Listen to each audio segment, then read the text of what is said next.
நீலகிரி மட்டும் தமிழ்நாடு பூரா அந்த மாதிரி பண்ணிகிட்டு இருக்கிறோம். ஏற்கனவே 10 வருஷம் ஏடிஎம்கே ஆட்சி இருந்தப்போ ஸ்போர்ட்ஸ் மினிஸ்டர் யாருன்னு கேட்டால் சொல்ல முடியாது. இப்போ ஸ்போர்ட்ஸ் மினிஸ்டர் யாருன்னு உங்களுக்கு தெரியும். அதனால் நம்ம ஆட்சி வந்தது பிறகு நல்லா டெவலப் ஆகிட்டு இருக்கு. வெளிநாட்டு வீரர்லாம் வந்து கூட இங்கே வந்து கலந்துக்கூடிய அளவுக்கு சூழ்நிலை உருவாக்கி நிறைய மெடல் வாங்கிட்டு இருக்கிறோம், அவார்டு வாங்கிட்டு இருக்கிறோம்.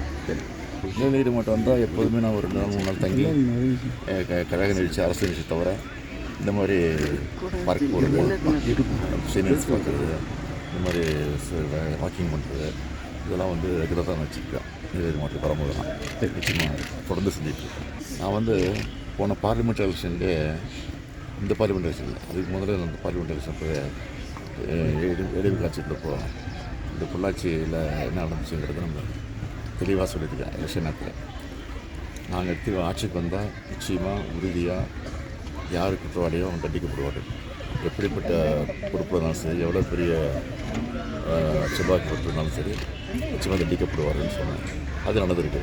அதனால தான் அசம்பிளியில் கூட கடந்த சட்டமன்ற கூட்டத்தொடரில் அசம்பிளியில் கூட பேசும்போது இந்த ஆட்சியினுடைய எவ்வளோ ஆட்சிக்கு பொள்ளாச்சியே சாட்சி, பொல்லாத ஆட்சிக்கு பொள்ளாச்சியே சாட்சின்னு சொல்லியிருக்கோம். இதுதான் நடந்திருக்கு. அதுவும் போயிட்டுருக்கு. அதுவும் இந்த பெரிய தண்டனை வழங்கப்படும்.